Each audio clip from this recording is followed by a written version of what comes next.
Listen, this guy is definitely a walking red flag. He is a walking red flag, but he's also very charming. He's a player. As soon as you started saying you are physically attracted to him, he delved into this intimate and vulnerable side. Players know what they're doing. They know exactly who to talk to and they know exactly who to prey upon because he is looking at you as a prey. You have not have a lot of friends, as you said. You don't have a lot of guy friends in your life. You've never really had guy friends in your life and you don't have a lot of girlfriends in your life. There are different reasons as to why people don't have a lot of guy friends. Some people are just not comfortable around men, which is understandable. And some people just don't know how to talk to them. Again, understandable. That's fine. But he knows you don't have experience with that male friendship. And he is definitely blurring the lines. Absolutely not. This is unacceptable. Okay. Hello and welcome to Kitchen Table Advice. My name is Paola and I am the host of this podcast. This podcast is a safe place where you can ask for any advice you want. It can be relationship advice, both platonic or romantic, career advice, or life advice. I wanted to create a safe place where you can ask for your advice without fear. My purpose here is to serve as a guide and give you a different perspective for you to eventually both find your purpose in life as well as your voice. As a reminder, every name will be anonymous and your identity will always be kept a secret. This is not professional advice and I am not a licensed therapist or psychologist. Just think of this as advice you would get from a close friend on the kitchen table. So, let's begin. My wonderful gems. How are you? I hope you're doing amazing. If you're a returning gem, welcome back. If you're new here, hello, how are you? Make sure you set out the vibe and if you like what you're listening to, then please feel free to like and subscribe to the channel. Okay, as usual, we'll just jump into the first story of the episode. The title of the first story is Met a guy friend at work, but I'm not sure of his intention towards me. Is he a red flag or is he actually a good friend? Can you help? So, description: I am single and looking to get married. I happen to be in a relationship. Okay. So, kind of an introvert, never really had guy friends in my life, and not many girlfriends either. Actually, there's rarely anyone whom I can call a friend. So I met this guy at work and he seems pretty nice and cool. So we started talking and hanging out together. He also told me about his girlfriend and that he wants to marry her. We used to talk over the phone about everything. I used to tell him everything about my past childhood experience, office gossip, spirituality, etc. And I got comfortable with him. And once he even asked me if I am attracted to him, which I said yes. Oh boy. I don't know if I should have said that. And then soon he started asking me really intimate questions. He started calling me darling. Darling. Why did my voice change when I said that? Which I thought was in a fun and casual way.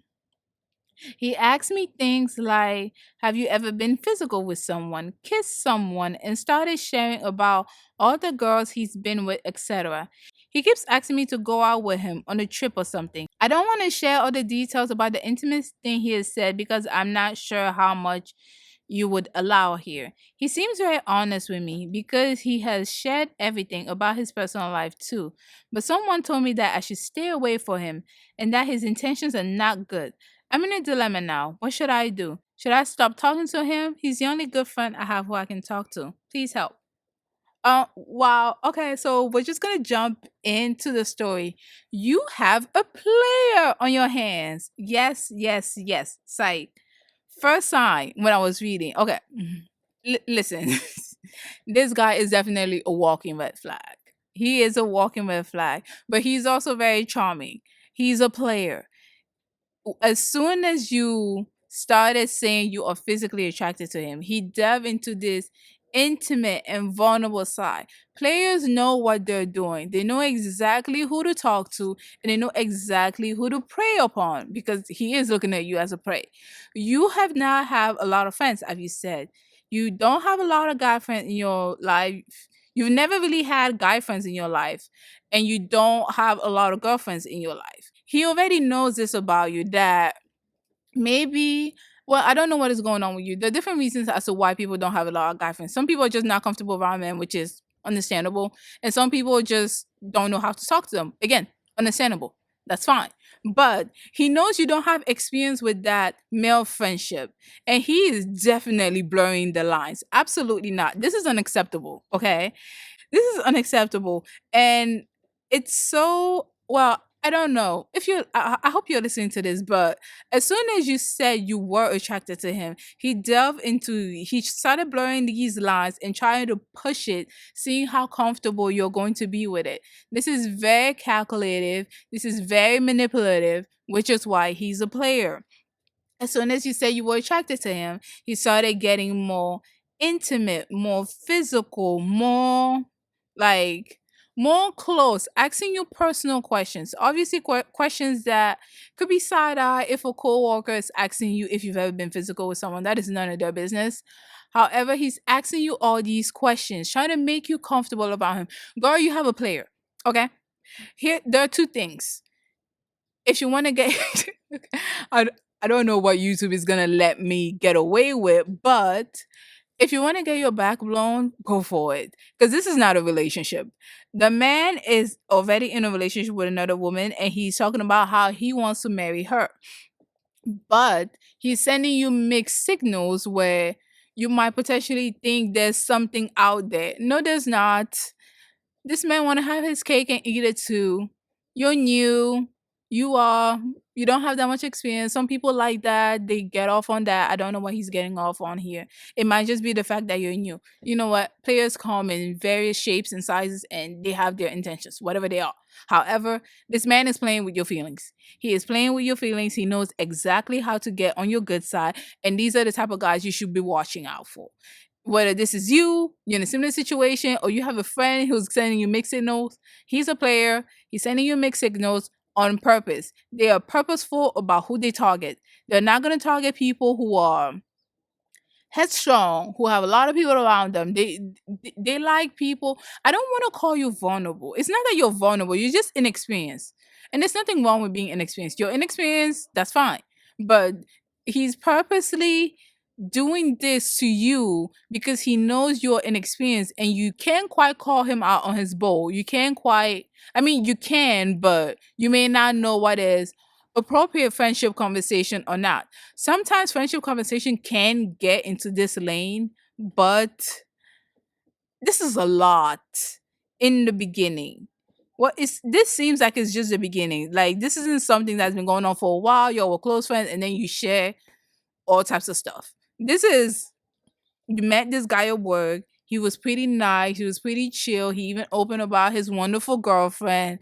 And now he's over here asking you about your physical intimacy life. Like, come on. Really? Okay.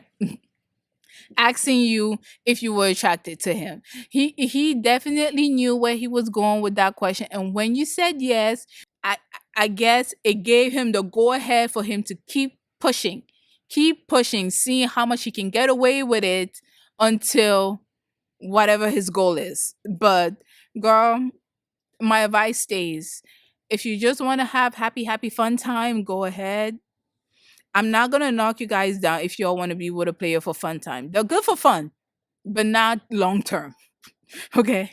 If you want to have happy fun time, go right ahead. I'm not gonna tell you no, don't do that. However, this is not a relationship. This may turn into a situationship and it's a headache. If you just want a one and done thing, wash your hands off, good. But if you want this to progress into something more, there's nothing more there. This man wants fun and he's only here for fun times. So take that how you want.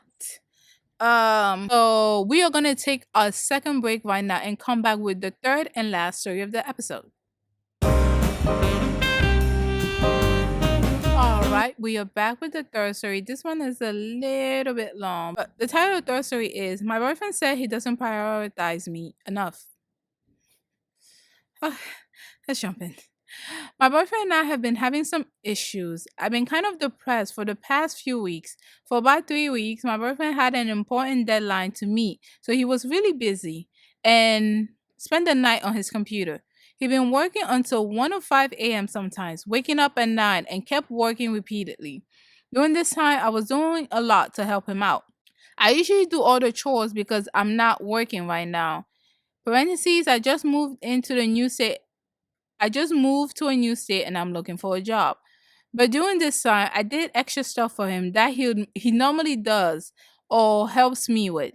I didn't mind doing this for him, and I was happy to help alleviate some of his stress. The thing is, during his free time, I felt ignored and alone. He would doom scroll and have his headphone on all the time. I felt ignored and like my efforts to help him out during a hard time went unappreciated.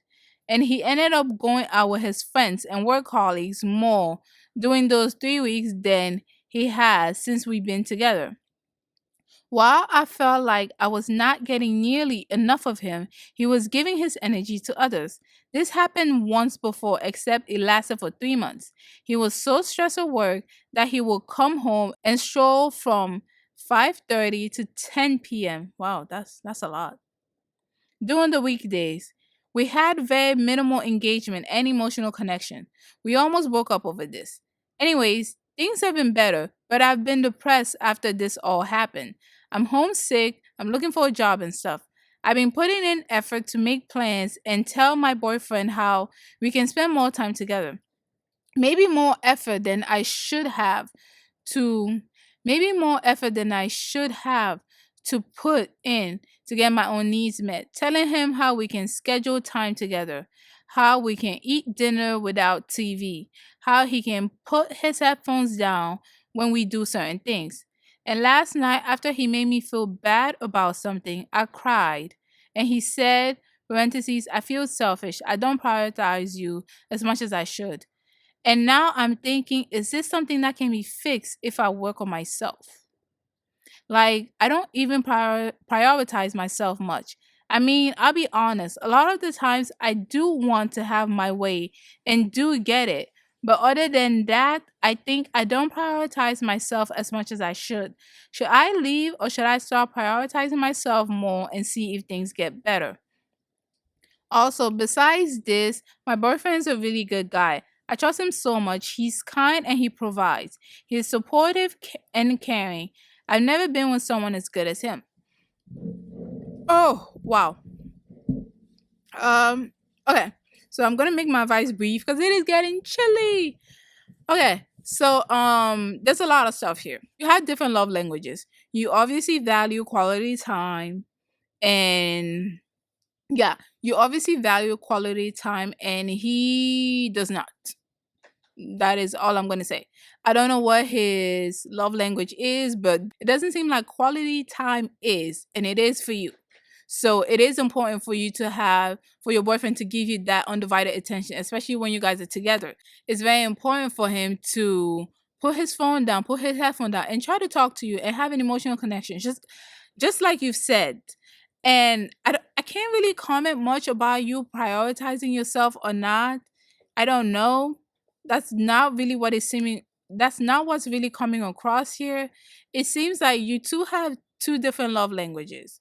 Yours is heavy on quality time and maybe words of affirmation. Oh, yours is heavy on quality time and maybe some acts of service. And his is, I don't know. Okay.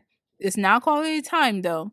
But yeah, I think this is something that you can definitely work through, but you just have to communicate and talk to him. This is something that is important to you. You need him to put his phone down. You need to have a heart to heart conversation and you need him to give you his undivided attention. Like, you're together and the 24 hours in a day, okay? He can just give you 30 minutes of his time. Come on. That's not that big of a deal. However, another thing is, I don't know if he's not prioritizing you because you moved in together. Because some people, like, and a lot of women can attest to this. If you're one of these people, please feel free to put your comment in the comment section. But whenever a woman moves in with a man, like, first he tries to court her and he gives her all the attention, all the needs, he's involved, all those wonderful stuff. But then when she moves in, and I guess the proximity, I don't know, maybe it's just they're in the same space. Now he feels like he doesn't have to give as much attention as he used to because she's there. It's just some people's minds are just like that. They feel like they don't have to put in enough effort because you are there. And I don't know if this is what is going through his mind. I don't know if he's neglecting you because he always sees you and he thinks him physically being there is enough for you to be content with him, but you need him to participate, not just be a block of wood. You need him to actually engage with you. You need him to talk to you. You need him to share what he needs to share with you and connect emotionally and not just sit there with his headphones in doing his own thing. Quality time is about you engaging with that person on a emotional level, on a connect you engaging with that person on an emotional level is not just about you physically being there. You actually have to give that person your attention. And this is something that is very important to you. So you just need to make it clear to him. It's important to you for him to be present, not just physically present, but mentally present, psychologically present, and emotionally present. He needs to be present on all five fronts, not just the physical aspect. Hopefully, if he is such a caring and sweet and supportive guy, he is going to be understanding that this is a priority for you and this is something that you need for to be in this relationship. And if it's not something that he's willing to give, then you might want to reevaluate. And lastly, on the you prioritizing yourself. I mean, I don't know. Okay. I don't know. For that, I would just say try to find out what your emotional needs are and try to give those to yourself as much as you can. Would it be best if we get our emotional needs from our partners? Absolutely. That would be ideal. However, before we can get that from our partners, first of all, we need to know what they are. And then, secondly, give it to ourselves so that when somebody else comes and they're willing to fulfill our emotional needs, we don't latch on to them for dear life and feel like our life is going to be over. He's the only person who treats me right, or she's the only person who understands me. No, she's not.